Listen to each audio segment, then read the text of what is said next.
Panalangin sa aming ina ng mga itinakwil. Ibinabaling ko ang aking mga mata sa iyong makainang saklolo. Mahabag ka sa iyong mga napagurang anak at ipanalangin mo kami.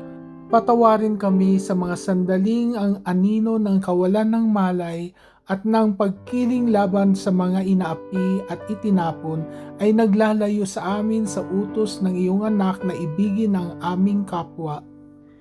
Ipaalala mo sa amin ang kanyang mabuting balita na ang mga sugatan ay itataas at ang mga nasa gilid ng lipunan ay tatawagin at yayakapin, gaya ng pagbawi at pagtubos ng propetang si Hosea kay Gomer mula sa kanyang pagkalugami bilang alipin.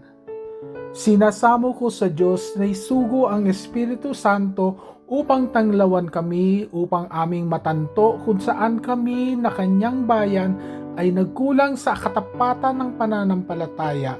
Sa aming kamangmangan, kami ay nagdulot ng pagkakabahabahagi at nagtaboy sa mga naiiba sa amin. Ipagkaloob mo sa amin, Amang mahal, ang biyaya na palamigin ang aming mga puso at kami ay magbago upang kami ay maging karapat-dapat sa mga pangako ng iyong anak na aming tagapagligtas, si Jesus, siya nawa. Ang unang pagbasa ay mula sa aklat ni Propeta Isaias ng Lumang Tipan. Kalooban ni Yahweh na matulad sa isang halaman ang kanyang lingkod, parang ugat na natanim sa tuyong lupa. Walang katangian o kagandahang makatawag pansin, walang taglay na pang-akit para siya ay lapitan. Ito ang salita ng Diyos. Salamat sa Diyos. Ang magandang balita mula kay Lucas, ang pagsilang ni Jesus. Nang panahong iyon, iniutos ni Emperador Augusto na magkaroon ng census sa lahat ng nasasakupan ng imperyo ng Roma.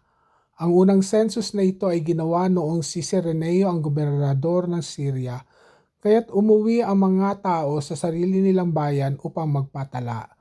Mula sa Nazaret, isang lungsod sa Galilea, si Jose ay pumunta sa Judea sa Bethlehem na bayang sinilangan ni Haring David, sapagkat siya ay mula sa angkan ni David.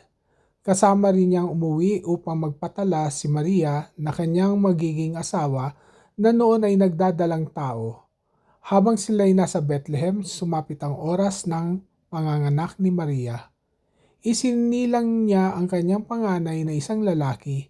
Binalot niya sa lampi ng sanggol at inihiga sa isang sapsaban sapagkat wala ng lugar para sa kanila sa bahay panuluyan. Doon ay may mga pastol na nasa parang at nagbabantay ng kanilang mga tupa ng gabing iyon. At tumayo sa harapan nila ang isang anghel ng Panginoon at nagliwanag sa kapaligiran nila ang kaluwalhatian ng Panginoon. Ganoon na lamang ang kanilang takot. Ngunit sinabi sa kanila ng anghel, "Huwag kayong matakot. Ako'y may dalang magandang balita para sa inyo na magdudulot ng malaking kagalakan sa lahat ng tao. Isinilang sa inyo ngayon sa bayan ni David ang tagapagligtas, ang Kristong Panginoon.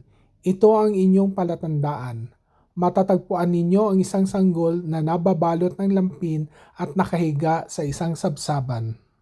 Biglang lumitaw kasama ng anghel ang isang malaking hukbo ng mga anghel sa kalangitan.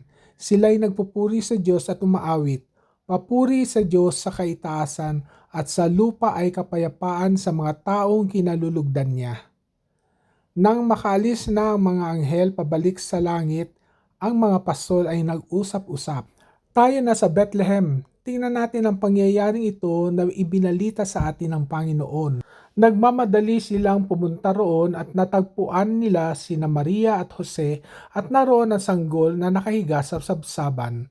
Nang makita ng mga pastol ang sanggol, isinalaysay nila ang sinabi ng anghel tungkol dito. Namangha ang lahat ng nakarinig sa sinabi ng mga pastol. Tinandaan ni Maria ang mga bagay na ito at ito'y kanyang pinagbulay-bulayan. Umalis ang mga pastol na nagpupuri sa Diyos at nagpapahayag ng kanyang kadakilaan dahil sa lahat ng narinig nila at nakita ayon sa sinabi sa kanila ng anghel. Ito ang mabuting balita ng Panginoon. Purihin ka, O Panginoon. Nabubuhay tayo sa isang mundong labis na nahuhumaling kung sino ang in at kung sino ang out, na patuloy na nagdidikta sa atin kung sino ang kabilang at kung sino ang may karapatang maupo sa hapag.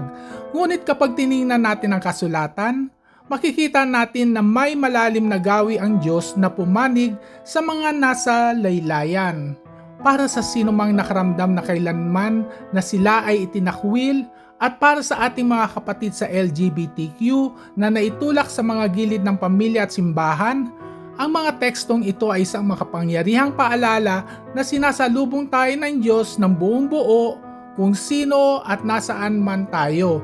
Inilalarawan naman ni propetang si Isaias ang lingkod ng Diyos bilang isang halamang lumalaki sa tuyong lupa na walang taglay na panlabas na kagandahan o karangalan para pansinin ng karamihan. Para sa marami na nasa laylayan, ang tuyong lupang iyon ay isang pamilyar na lugar, ang masakit na karanasan ng pagsisikap na umusbong sa mga kapaligirang tumatangging kilalanin ang iyong halaga. May radikal na ipinahayag si Isaias dito.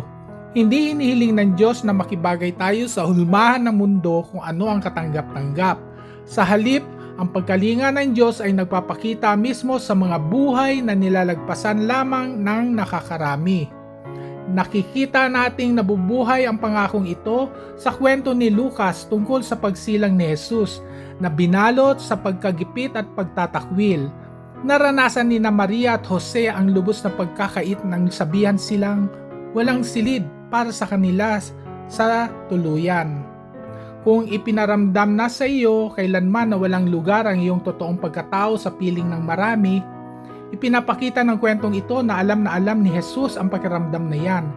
Sinimulan niya ang kanyang buhay sa lupa sa labas, na inihiga sa isang karaniwang sabsaban dahil ang mga kagalang-galang na pinto ay nakasara. Mas lalo pang pinagtibay ng Diyos ang puntong ito nang isugo niya ang mga anghel sa mga pastol sa halip na sa mga palasyo o templo. Noong mga panahong yon, ang mga pastol ay mababa ang tingin ng lipunan, hindi pinagkakatiwalaan at literal na naninirahan sa mga dulo ng bayan. Subalit, nilagpasan ng Diyos ang mga pinuno ng relihiyon at ginawa ang mga taong nasa laylayan na maging pinakaunang makarinig ng mabuting balita. Sa paggawa nito, binaligtad ng ebanghelyo ang nakasanayan.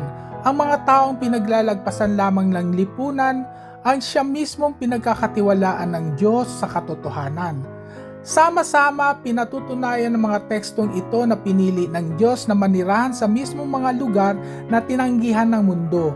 Para sa mga isinasantabi at sa komunidad ng LGBTQ, nangangahulugan ito na hindi mo kailanman kailangang baguhin o pilitin kung sino ka para maging karapat-dapat sa pag-ibig o sa halaga mo sa mata ng Diyos. Hindi mo kailangang ipagsiksikan ang iyong sarili sa tuluyan.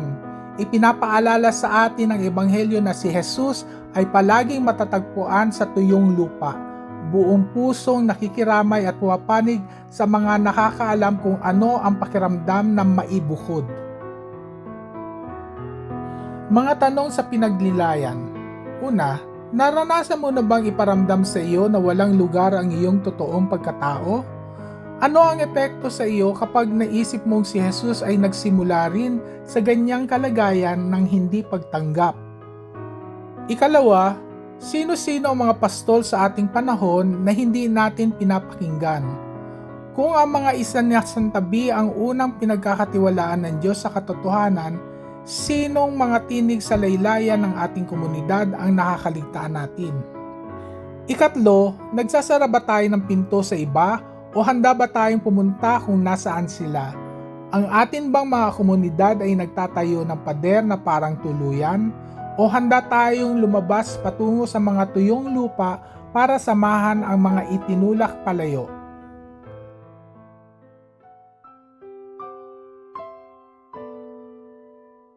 Manalangin tayo. Santa Maria, ina ng mga isinasantabi, alam mo ang mabigat na pasanin ng mga saradong pinto at ang matinding sakit kapag sinabihang walang silid para sa iyo. Nang ipikit ng mundo ang kanyang mga mata sa iyong kahinaan, Isinilang mo ang banal sa malamig at tahimik na laylayan. Ipinapanalangin namin ngayon ang lahat ng naitulak sa mga gilid para sa ating mga kapatid sa LGBTQ at para sa sinumang nasabihan na ang kanilang totoong pagkatao ay walang lugar sa hapag o sa dambana. Balutin mo sila ng iyong kapa ng nag-uumapaw na pagkalinga. Ipaalala mo sa amin, Ina, na ang tuyong lupa ay banal.